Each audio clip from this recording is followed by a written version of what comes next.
제3부 가정의 금맥을 캐는 사업가로 살아가기.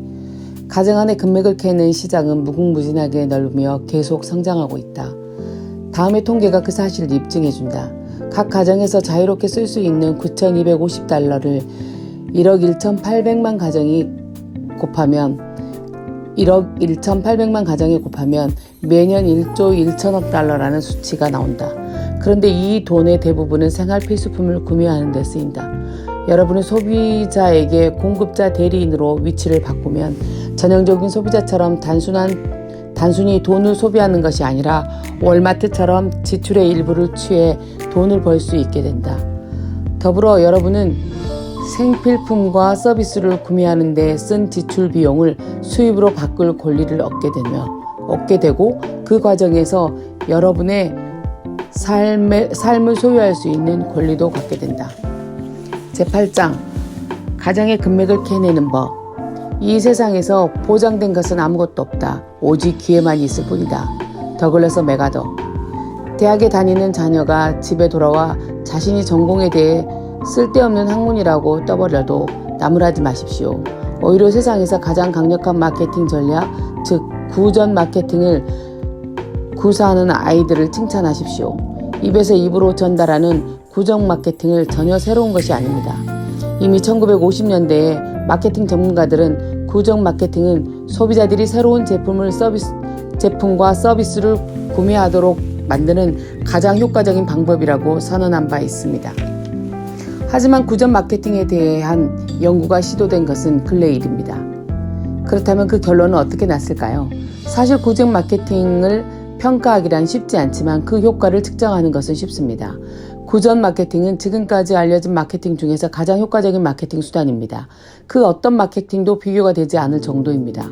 그 증거로 구전 마케팅을 연구한 하버드와 예일 대학의 두 교수는 유럽 소비자들에게 60%가 새로운 브랜드를 살 때 가족이나 친구의 영향을 많이 받는다고 밝혔습니다. 또한 새로운 웹사이트를 방문하는 것도 개인적인 추천이 압도적으로 가장 큰 영향을 미친다고 합니다. 마케팅의 목적은 커뮤니티. 구전 마케팅이든 TV나 라디오를 이용한 마케팅이든 모든 마케팅의 목적은 같습니다. 그것은 소비자 커뮤니티를 구축하는 것입니다. 여기서 말하는 커뮤니티란 지역사회나 마을 공동체를 뜻하는 것이 아니라 사는 곳과 상관없이 공통의 관심, 목표, 가치 등 비슷한 생각을 지닌 사람들이 그룹을 말합니다. 우리가 기독교 커뮤니티나 히스패닉 커뮤니티라는 말을 듣게 되면 공통의 믿음을 공유하는 특정한 사람들의 그룹으로 이해하듯 특정한 그룹 속에 속하는 구성원들은 특정 제품이나 서비스를 구입하는 경향이 강합니다. 소비자 커뮤니티는 첼스의 달인처럼 수백 명의 마니아로 이루어진 틈새 시장일 수 있고 월마트에서 할인 상품을 구매하는 고객처럼 수만 명에 달하는 거대한 시장이 될 수도 있습니다. 어쨌든 마케팅 목적은 여러분의 제품과 서비스를 구매할 소비자 커뮤니티를 식별하고 구축하는 데 있습니다. 그리고 이를 위한 가장 좋은 방법으로 바로 구전 마케팅입니다. 만약 독자적인 사업가가 된다면 여러분의 집안에 있는 상품과 서비스라는 금맥 채굴을 하려면 먼저 여러분의 제품의 유통 경로에 뛰어들어 공급자 대리인이 되어야 합니다. 그런 다음 구전 마케팅을 통해 공통의 관심과 목표를 지닌 생각이 비슷한 사람들로 이루어진 소비자 커뮤니티를 구축하는 것입니다. 여러분이 돈을 들여 구매하는 일상생활용품을 갖고 돈을 버는 수단으로 전환하는 시스템은 생각만큼 복잡하지 않습니다. 먼저 월마트나 다른 소매업자에게서 물건을 구입하는 것을 그만두고 직거래 회사 공급자 대리인이 되십시오. 그러면 여러분은 공급자 대리인으로서 활동에 따른 커미션과 보너스를 받는 독립적인 사업가가 되는 것입니다. 이것은 단순한 고정급을 받는 피고용인과는 전혀 다른 개념입니다. 일단 독립적인 사업가가 되면 수입에 제한이 없어지고 소비자 커뮤니티를 크게 구축할수록 수입은 그만큼 많아집니다. 엄청난 금맥이 묻힌 시장. 가정 안에 금맥을 캐는 시장은 얼마나 클까요? 한마디로 말해 무궁무진하며 더욱이 계속 성장하고 있습니다. 다음의 통계가 그 사실을 입증해 줍니다. 평균적인 미국 가정에서 매년 자유롭게 쓸 수 있는 돈은 9,250달러입니다. 한 달에 770달러인 셈입니다. 그리고 그 대부분은 일상생활용품을 구입하는 데 쓰이고 있습니다. 미국 내에 1억 1,800만 가정에 9,250달러를 곱하면 놀라운 수치가 나옵니다. 미국인은 매년 1조 달러 이상의 일상생활용품과 서비스를 구매하는 데 지출하는 것입니다. 여러분이 직거래 회사 후 공급자 대리인이 되면 해마다 크게 성장하는 소매 시장의 일정 비율을 차지하게 되는 것입니다. 이는 여러분의 공급자 대리인으로서 지역적인 제한 없이 더 크게 사업 기회를 넓혀 더 큰 보너스와 커미션을 얻을 수 있다는 의미입니다. 월마트가 그토록 성장할 수밖에 없던 이유가 바로 그 시장을 장악하고 있기 때문입니다. 여러분도 일상생활용품에서 금맥을 캐는 이 황금 같은 사업 기회를 잡으면 월마트처럼 될 수 있습니다.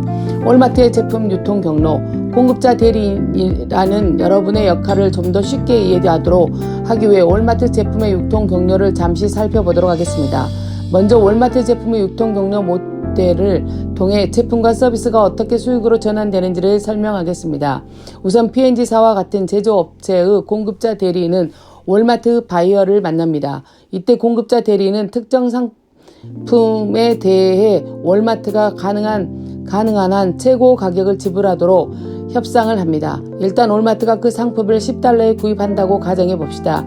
그 물건이 월마트에 배달되면 월마트는 자신이 지불한 비용 10달러에 15%의 마진을 붙여 가격을 책정합니다. 10달러의 15%는 1달러 50센트이므로 최종 판매되는 가격은 11달러 50센트가 됩니다. 그리고 그 물건은 소비자가 구입할 때까지 월마트 진열대에 놓여 있게 됩니다.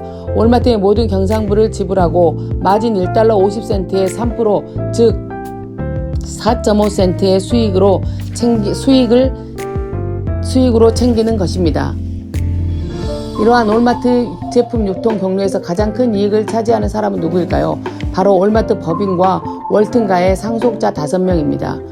여러분이 월마트와 같은 위치에 서서 해마다 소비자들이 소매 재산에 지출하는 7조 달러의 일정 비율을 취하고 싶지 않습니까? 월튼가의 자리를 받고 싶지 않습니까? 유통 과정에서 최종 소비자가 되는 대신 최종 공급자가 되는 것은 어떨까요? 여러분이 할 수 있습니다. 그 방법은 간단합니다.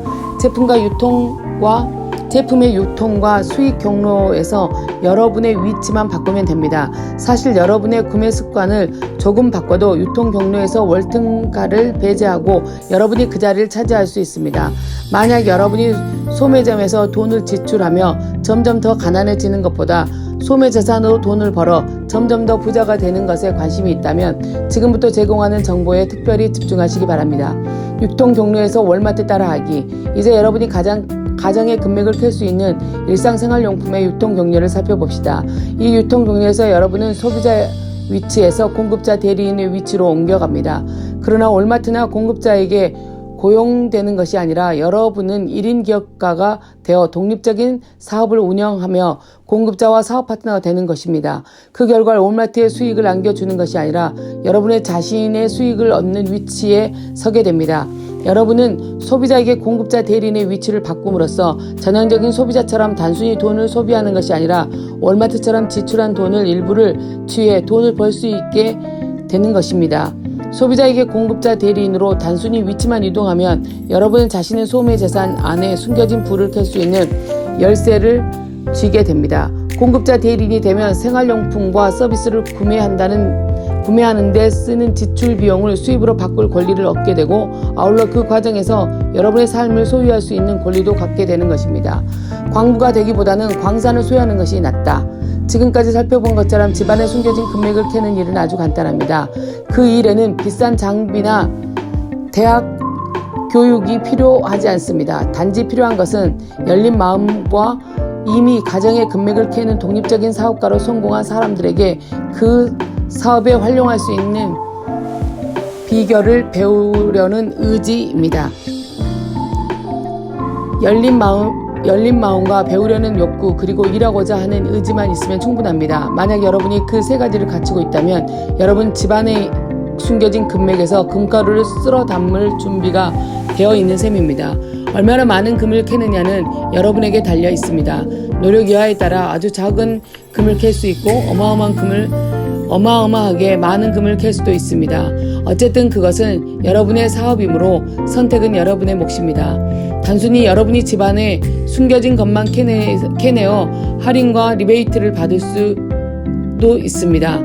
또는 여러분의 지역에서만 일하면서 몇몇 친구들과 지인들의 금맥을 캐낼 수 있습니다. 아니면 지역의 한계를 뛰어넘어 여러분의 사업을 전국적으로 확장할 수도 있습니다. 채굴되기만 기다리는 황금은 곳곳에 있습니다. 분명한 사실은 여러분이 그 황금을 채굴하지 않으면 다른 사람이 그것을 갖게 될 것이라는 점입니다. 이제는 그 금맥에 대한 여러분의 공정한 몫을 취해야 할 때라고 생각하지 않습니까? 제9장 수입원의 다양화만이 살 길이다. 소규모 투자자에게 해줄 수 있는 가장 좋은 조언은 수입원을 다양화하라는 것이다. 앨런 브라브 듀크 대학 재정학 교수. 제가 인터넷에서 본 다음의 글은 세계화가 우리의 삶에 어떤 영향을 미치는지 잘 보여주고 있습니다. 다음은 시나리오는 제치하고 사실적이며 수백만의 근로자들에게 점점 일반화되고 있는 거대한 추세에 대해 섬뜩한 일면을 보여주고 있습니다. 조 스미스는 늘 일본제 자명종을 아침 6시에 맞춰놓기 때문에 일찌감치 하루를 시작합니다. 오늘도 그는 이른 아침 일어나 중국제 커피 메이커로 커피를 끓이는 동안 홍콩제 전기 면도기로 면도를 하고 인도산 전기 프라이팬으로 아침 식사를 요리했다. 그리고 오늘 얼마를 지출해야 되는지를 계산하기 위해 필리핀제 계산기를 집어들어 꼼꼼히 따져보았다. 그런 다음 스리랑카산 와이셔츠에 싱가포르산 양복과 넥타이를 걸치고 브라질산 구두를 신고 집을 나섰다. 그리고 말레이시아산 라디오를 들으며 대만제 손목시계의 시간을 맞추고 1년 넘게 찾고 있던 일자리를 찾아보기 위해 멕시코산 자동차에 올라탔다. 하루해가 저물 무렵 또다시 실망스럽고 성과 없는 하루를 보낸 그는 잠시 휴식을 취하러 칠레산 와인 한 잔을 따른 후 인도네시아산 TV를 켰다. 그런 다음 왜 자신이 미국에서 월급이 괜찮은 일자리를 찾을 수 없는지를 생각했다. 물론 조 스미스는 가공의 인물이지만 좋은 일자리를 찾기가 어려운 것이나 수입산 가정용품을 일상적으로 사용하는 것은 매우 사실적입니다. 그러나 전 세계 여러 나라에서 생산된 수많은 제품들로 둘러싸여 있는 조는 그런 제품을 구입하는 것이 미국 경제에 어떤 영향을 미치는지에 대해 결코 생각해 본 적이 없습니다. 아니 일자리를 구해야 하는 처지가 되기 전에는 한 번도 이 점에 대해 생각해 본 적이 없었습니다. 그러나 일자리를 찾는 동안 문득 값싼 수입품이 더 많이 구매하기 위해 미국은 가장 귀중한 제품, 즉 일자리를 수출해야만 했다는 생각이 머리에 스쳤습니다. 안타깝게도 조는 일자리를 잃어버린 후에야 세계화가 미국의 고용시장에 어떤 영향을 미치는지를 생각하게 된 것입니다. 실업률이 점차 높아지는 이유, 실제로 일자리를 구하려는 실업자들이 점점 늘어가고 있습니다. 이것은 미국뿐만 아니라 많은 나라의 골칫거리로 등장하고 있습니다. 미국 정부는 통계에 의하면 미국의 실업률은 6.4%에 이른다고 합니다. 이것은 총 노동인구 1억 5천만 명 중에 실업자가 1천만 명이라는 얘기입니다. 물론 이것은 어디까지나 정부의 발표일 뿐입니다. 실제로는 실업자가 10%, 즉 1,500만 명에 가깝습니다. 그렇다면 왜 정부의 수치와 실제 수치 사이에 차이가 나는 것일까요?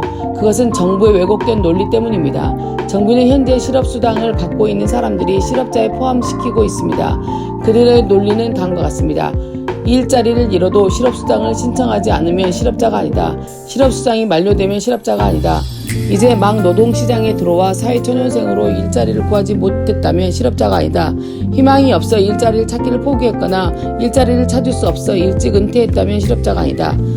수백만 사람들이 필사적으로 일자리를 찾고 있지만 노동부에서는 그들의 숫자조차 제대로 파악하지 못하고 있는 실제 현황을 밝히면 940만 명의 미국인이 실업수당을 받고 있으며 실업수당을 신청하지 않았거나 실업수당이 만료된 사람들이 470만 명에 이릅니다. 이것만 합해도 현재 미국에는 1,110만 명의 실업자가 있는 셈입니다. 정부는 공식적인 발표보다 50%가 더 많은 것이죠. 여기서 정규직을 잃고 저임금의 비정규직으로 밀려난 480만 명을 더한다면 실업자이거나 불안정 고용 상태에 있는 사람들은 거의 2천만 명으로 전체 인구의 13%에 이릅니다. 문제는 이런 실업률의 증가가 미국에만 국한된 현실이 아니라는 점입니다. 앞에서 등장했던 조우 얘기가 바로 여러분의 현실이 될 수 있습니다. 일자리가 줄고 있다. 세계화의 가장 큰 희생자는 공장의 제품 조립 라인에서 일하는 노동자들입니다. 블루칼라 노동자들은 언제 그들의 일자리가 값싸고 풍부한 노동력을 제공하는 멕시코나 아시아로 옮겨갈지 몰라 늘 마음을 졸이고 있습니다.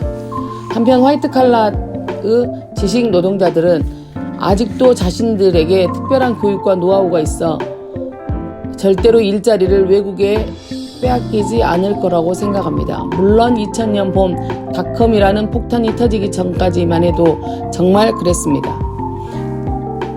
하지만 그 이후 거의 300만 개의 일자리가 사라졌는데 그 대부분이 화이트칼라의 일이었습니다. 역사적으로 볼 때 불경기가 끝나면 가장 먼저 화이트칼라들이 일자리를 얻습니다. 하지만 이제는 그렇지 않습니다. 뉴욕의 연방준비은행에서 내놓은 연구 결과에 의하면 2001년부터 시작된 불경기로 인해 잃게 된 270만 개의 일자리 중에 대다수는 다시 회복되지 않을 것이라고 합니다. 실제로 비행기 조종사, 소프트웨어 개발자, 중간 관리자, 소매상, 전기통신 근로자를 비롯한 경기 전반에 걸쳐 일자리를 점점 줄어들고 있습니다. 그 결과 어떤 일이 벌어지고 있는지 아십니까? 비행기 조종사들은 택시를 몰고 엔지니어들은 스타벅스에서 커피를 끓이고 있습니다. 그러나 이것은 빙산의 일각입니다. 경제 동향을 분석하는 회사인 프레스터 리서치는 2015년까지 330만 개 일자리가 해외로 나갈 것이고 여기에는 제품 조립 라인뿐만 아니라 사무직까지도 포함된다고 예측하고 있습니다. 일자리를 잃고 있는 화이트칼라. 오늘날 세계 상품뿐만 아니라 일자리도 공유하고 있습니다. 그리고 영어를 배우는 외국 근로자가 늘어날수록 그들은 한때 미국인들이 독차지하던 고소득의 사무직을 더 많이 차지할 것입니다.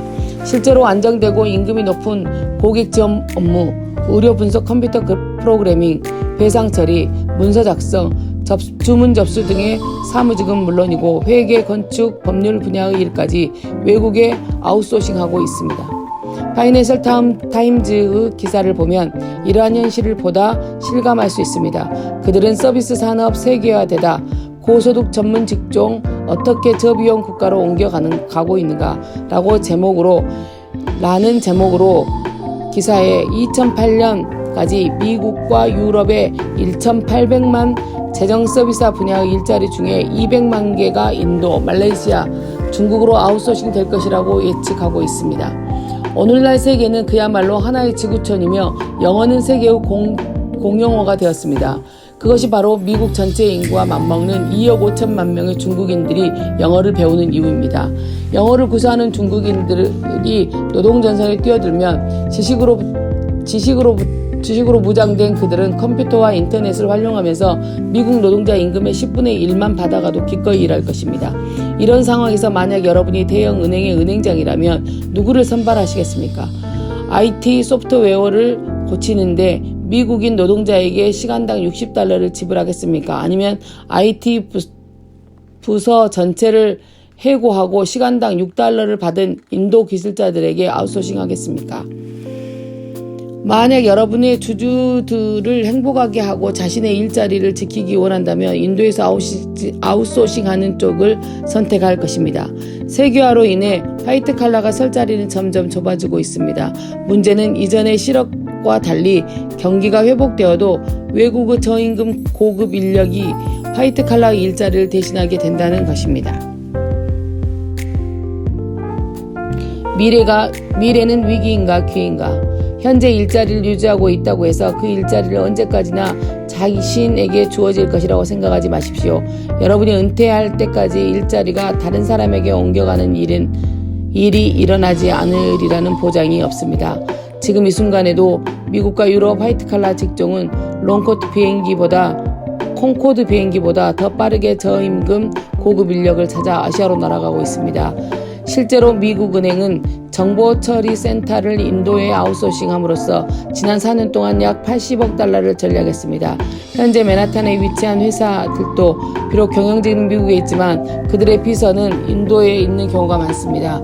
인도에서 비서 임금은 뉴욕에 비해 5배 낮기 때문입니다. 그래도 아직 일자리들은 많다고 생각하십니까?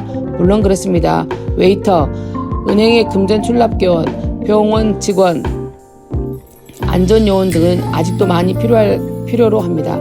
그러나 그런 일은 보통 지루하고 보수가 낮습니다. 승진을 할지라도 기껏 시간당 6달러에서 10달러 정도 오르는 것밖에 기대할 것이 없습니다. 아무리 유능해도 임금의 상한선이 정해져 있는 것입니다. 그런 일에 여러분의 인생을 걸고 싶습니까? 간신히 버티고 있는 중산층, 현재 실직 상태에 있지 않는 사람들은 실직에 대한 얘기가 자신과 무관하다고 생각할지 모릅니다. 그러나 그것은 결코 남의 얘기만은 아닙니다.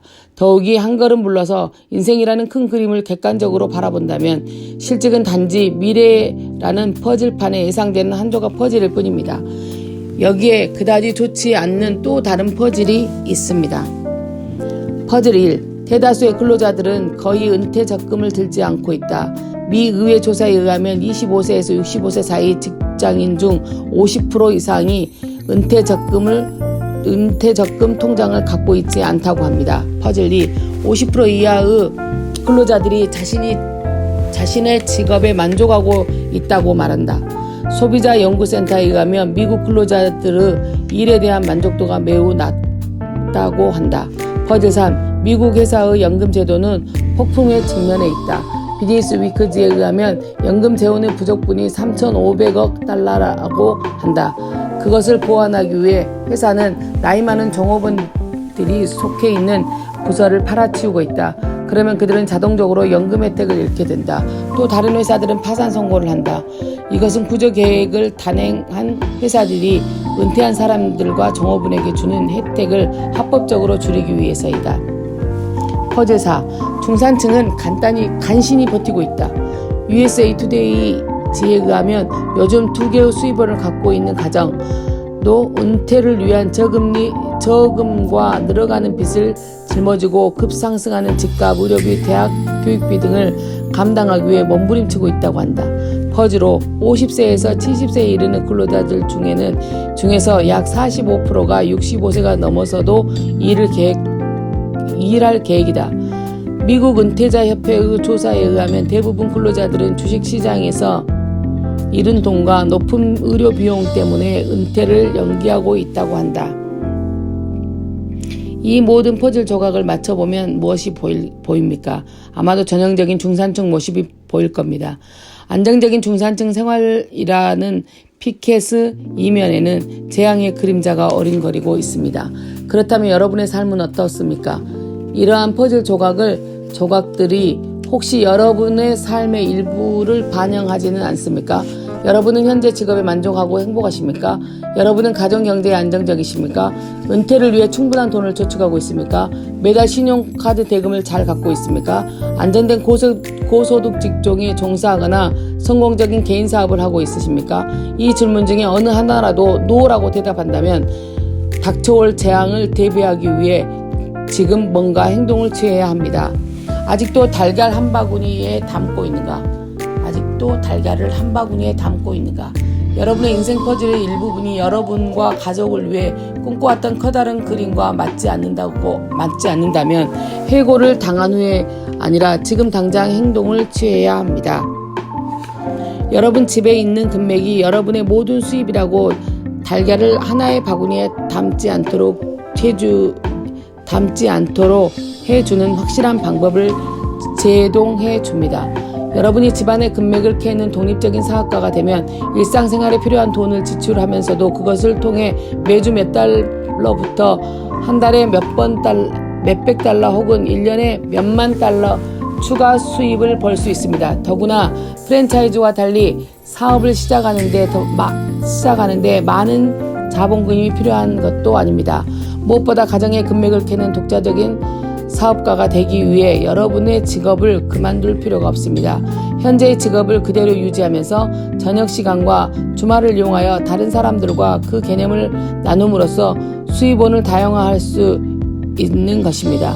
이것이 바로 가정의 금맥을 캐는 사업가의 장점입니다. 즉 여러분은 파트타임으로 활동할 수도 있고 전업으로 일할 수도 있습니다. 빠르거나 느리게 금맥을 캘 수 있고 많이 혹은 적게 캘 수도 있습니다. 그것은 오직 여러분이 필요, 목표, 재능 그리고 노력에 달려 있습니다. 수입원의 다양화만이 살 길이다. 우리는 점점 경쟁이 치열해지는 세상을 살고 있습니다. 또한 지금은 첨단 기술이 빠른 속도로 오래된 모델을 파괴하고 새로운 모델을 창안해내는 세상입니다. 예를 들어 10년 전 팩스가 불티나게 팔렸습니다. 팩스 제조업자와 판매자는 그야말로 갈기로 돈을 긁어 모을 지경이었죠. 그러나 오늘날 인터넷의 등장으로 팩스는 타자기와 같은 신세로 전락하고 말았습니다. 이제는 수입원을 다양화해야만 살아남을 수 있습니다. 만약 여러분이 1990년에 팩스 제조업자나 판매 사업자였다면 수입원을 다양화하고 싶지 않았겠습니까? 물론 그랬을 것입니다. 이것은 여러분의 직업에도 적용됩니다. 여러분의 수입원을 다양화해야 할 때는 상황이 좋지 않거나 일자리를 잃고 난 다음이 아닙니다. 여러분이 직업을 갖고 있는 지금, 여러분이 종사하는 산업이 죽지 않고 잘 나가고 있을 때 수입원을 다양화해야 합니다. 오늘날은 급격한 변화가 몇십 년 혹은 몇백 년에 한 번 일어나는 것이 아니라 몇 년에 한 번 일어나고 있습니다. 현명한 사람들은 늘 최악의 상황을 대비하고 최고의 결과를 기대합니다. 지금 여러분의 최악의 상황을 위해 준비해야 할 일은 수입원을 다양화하는 일입니다. 기술이 발달해도 생필품은 꼭 필요하다. 기술은 의심할 여지 없이 세상의 변화를 가속화합니다. 그렇다고 모든 로테크 제품들이 그 가치를 상실하는 것은 아닙니다. 오히려 어떤 제품들은 완벽할 정도로 실용적이라서 다른 것으로 대체할 수가 없습니다. 예를 들면 연필이 그렇습니다. 언젠가 유명 디자인 잡지사가 영화 스타워즈를 각색하고 제작한 루카스 필름의 디자인 감독 도그 체잉에게 21세기 가장 가치 있는 발명품이 무엇이냐고 물었습니다. 이 질문에 그는 이렇게 대답했습니다. 가장 간단한 도구인 연필입니다. 연필은 21세기에 실현될 기술적인 성장을 구체화하는 데 도움을 줄 것입니다. 연필은 아이디어를 창안하고 커뮤니케이션하고 기록하고 체계화하여 전달하는 능력을 갖고 있으니까요. 또한 쉽게 사용할 수 있고 쉽게 구할 수 있죠. 정말 없어서는 안 될 물건입니다. 곰곰이 생각해보면 로테크인 연필은 하이테크인 인터넷이 결코 능가할 수 없는 이점을 지니고 있습니다. 연필은 작고 싸고 휴대하기 편하고 언제나 사용할 수 있습니다. 그리고 컴퓨터와 달리 부러지면 깎아서 곧바로 사용할 수 있습니다. 따라서 세상이 하이테크화 되어도 연필은 언제나 쓰임새가 있을 것입니다. 가정의 금맥은 일상생활용품도 마찬가지입니다. 우리는 PDA나 인터넷이 가능한 휴대폰 같은 하이테크 제품들을 미화하는 경향이 있지만 사실 사람들은 그러한 하이테크 장치가 없어도 살아갈 수 있습니다. 하지만 생수 없이 살아갈 수 있습니까? 청소용품 없이 살아갈 수 있습니까? 혹은 건강 관련 제품, 샴푸, 가구, 그 밖에 선반 위에 있거나 캐비넷 안에 들어있는 수백 가지 생필품 없이 살아갈 수 있습니까? 아마도 그럴 수 없을 것입니다. 생필품을 통해 수입원을 다양화하라. 보잘것없는 연필로 미래의 획기적인 기술적 진보를 스케치하듯 우리가 일상적으로 사용하는 생활용품과 서비스는 성장하는 세계 경제에 계속해서 연료를 공급할 것입니다. 오늘, 내일, 그리고 영원히 말입니다. 가정의 금맥인 생필품과 서비스에 대한 수요는 여러분 가정의 수요를 포함하여 언제나 엄청나게 일어날 것입니다. 그리고 해마다 수백만의 사람들이 전 세계의 가정에서 생필품과 서비스를 공급하여 수십억 달러를 벌 것입니다. 이제 여러분은 그 자리를 차지하십시오. 빠르게 변화하는 세상에서 현명한 사람들은 모든 수입원을 한 곳으로 집중하지 않고 여러 곳으로 다양화하고 있습니다. 그렇다면 모든 가정에서 매달 필수적으로 구입해야 하는 제품들을 통해 돈을 버는 것보다 더 좋은 수입원 다양화 방법이 있을까요? 여러분의 수입원을 다양화하십시오. 그것이 미래를 준비하는 아주 현명한 일입니다. 마찬가지로 가정의 금맥을 캐는 독립적인 사업가가 되는 것도 멋진 미래를 위한 현명한 선택입니다. 그렇다면 무엇을 망설이고 계십니까? 수입원을 다양화함으로써 여러분의 미래를 보다 풍요롭고 안정적으로 만드십시오. 바로 지금. 결론. 시금석의 비밀을 알려주는 두루마리. 많은 사람들이 기회에 도전하기보다 안락함을 선택한다. 그들은 죽음보다 삶을 더 두려워하는 것 같다. 제임스 F. 바이런. 고대 이집트 알렉산드라에 있던 왕립 도서관은 문학, 과학, 철학, 의학, 지리학, 천문학에 관한 기록한 거의 100만에 가까운 두루마리들을 보관하고 있는 문명의 묘람이 있습니다. 그런데 안타깝게도 서기 640년에 침략을 당해 그 도서관은 불타버렸고 고대부터 기록되고 온 모든 지혜들은 화염에 휩싸여 사라지고 말았습니다. 현대학자들은 그때 모든 문서가 소멸되었다고 주장합니다. 그러나 유일하게 작은 두루마리 하나가 소멸되지 않았고 않았다는 전설이 전해오고 있습니다. 시금석 두루마리의 전설. 침략자들이 왕립 도서관의 각 모퉁이에 불을 질렀을 때 한 나이 많은 사서가 좁은 길목에 숨어 불꽃이 하늘로 치솟는 모습을 지켜보고 있었습니다. 한때 거대한 건물이었던 도서관이 잿더미로 변해버린 며칠 후 그 사서는 돌더미를 치워가며 막대기로 자네들을 헤집기 시작했습니다. 그러나 단 하나의 두루마리도 남아있지 않았습니다. 비탄에 잠긴 사서가 그곳을 떠나려고 돌아서면서 발로 까맣게 걸린 오강을 차서 넘어뜨리자 그 밑에서 작은 황색 두루마리 하나가 나왔습니다. 그것은 왕립 도서관에서 유일하게 남겨진 문서였습니다.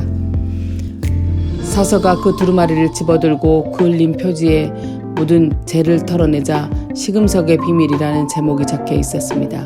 그는 초조하게 주위를 둘러본 다음 자신이 발견한 두루마리를 조사하기 위해 서둘러 폐허를 빠져나왔습니다. 그가 열심히 두루마리를 읽어가자 서서히 시금석의 비밀이 드러났습니다. 시금석은 마법의 힘이 깃든 작은 조약돌로 어떤 물질이든 시금석과 닿게 되면 즉시 금으로 변한다고 합니다. 두루마리에는 마법의 시금석이 지중해의 거친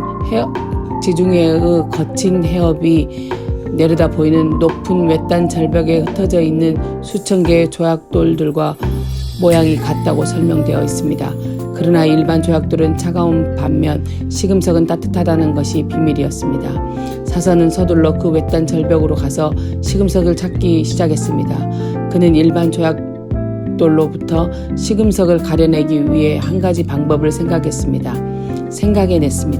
그 조약돌을 집어들고 차가우면 바다에 던져버려 따뜻한 진짜 시금석을 찾는 범위를 줄여나가고자 했던 것입니다. 그는 첫날은 해가 뜰 때부터 질 때까지 차가운 조각돌을 집어 거친 바다에 던지면서 보냈습니다.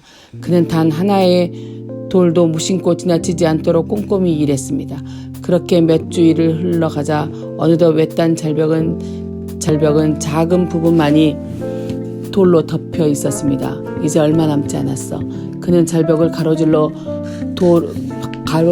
돌을 골라 바다에 던져 넣는 일을 계속하면서 자신을 격려했습니다. 앞으로 2, 3일만 이 일을 하면 돼. 곧 시금석은 내 것이 될 거야.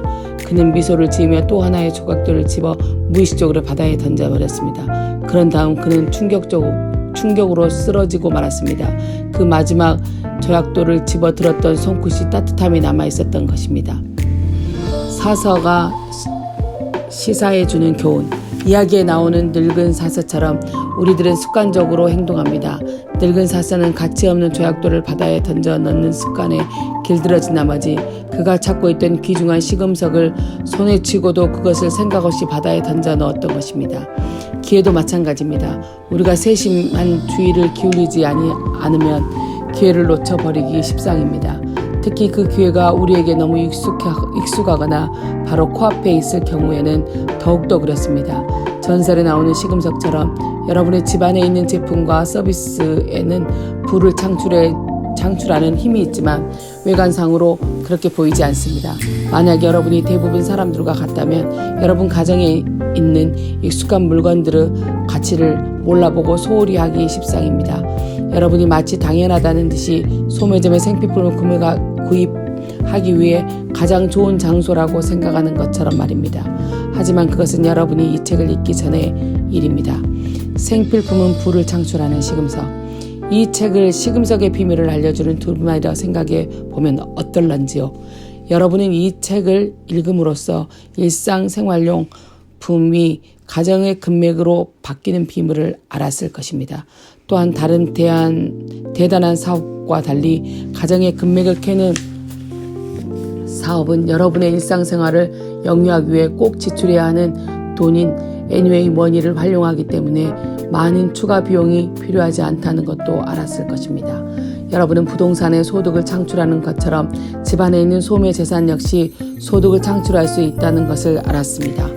또한 평균적인 미국 가정에서 해마다 자유롭게 사용할 수 있는 수입이 $9,250이며 그 대부분 생필품과 서비스를 구매하는 데 쓰인다는 사실도 알았습니다. 여러분의 가정에 있는 거의 모든 단일 제품들이 여러분과 가족을 위해 꾸준히 수입을 창출할 수 있는 가정의 금맥이라는 것도 알게 되었습니다. 그리고 대부분 가정이 월마트 같은 소매업자들로 하여금 자신의 가정에 묻힌 금맥에서 1년에 $7조 퍼가도록 허용하고 있다는 것도 알았습니다. 여러분이 가정의 금맥을 캐는 독립적인 사업가가 된다면 매장이 없는 월마트를 소유하는 것과 같으며 이를 통해 수입을 창출하기 위해 해야 할 일은 소매업자 대신 여러분이 제품의 공급자가 되어야 한다는 것도 배웠습니다. 이러한 사실을 바탕으로 가정의 금맥을 캐는 독립적인 사업가가 된다면 현금을 되돌려 받거나 현금의 흐름을 창출하거나 혹은 큰 소득을 올릴 수 있습니다. 그리고 여러분의 노력에 따라 개인적인 꿈과 목표를 실현하면서 진정으로 원하는 라이프스타일을 누릴 수 있습니다. 시금석을 던져버리지 말라. 그래도 시금석에 나오는 늙은 사자처럼 행동하는 사람이 많을 것입니다. 그들은 황금 같은 좋은 기회를 전혀 생각해 보지도 않고 따뜻한 시금석을 바다에 던져버릴 것입니다. 새로 발견한 지혜를 일상적인 습관으로 그냥 파묻혀 버리는 것입니다. 부탁하건대 이제 손을 느껴지는 따뜻함에 주의를 기울이지 않고 시금석을 무의식적으로 바다에 던져버리는 늙은 사서처럼 행동하지 마십시오. 깊이 생각해 보지도 않고 이 사업 기회를 그냥 던져버리지 마십시오. 아마도 이제는 대부분 사람들이 너무나 오랫동안 분명한 사실을 간과했다는 것을 깨달았을 것입니다. 그 사실을 알았다면 누군가가 여러분의 집안에 숨어있는 금맥을 캐가도록 허용하지 마십시오. 여러분 스스로 그 금맥을 채굴하십시오. 살아가기 위해 반드시 필요로 하는 생필품을 구매하면서 소매업자가 아닌 여러분이 공정한 몫을 취하는 것은 당연합니다. 분명한 사실을 보십시오.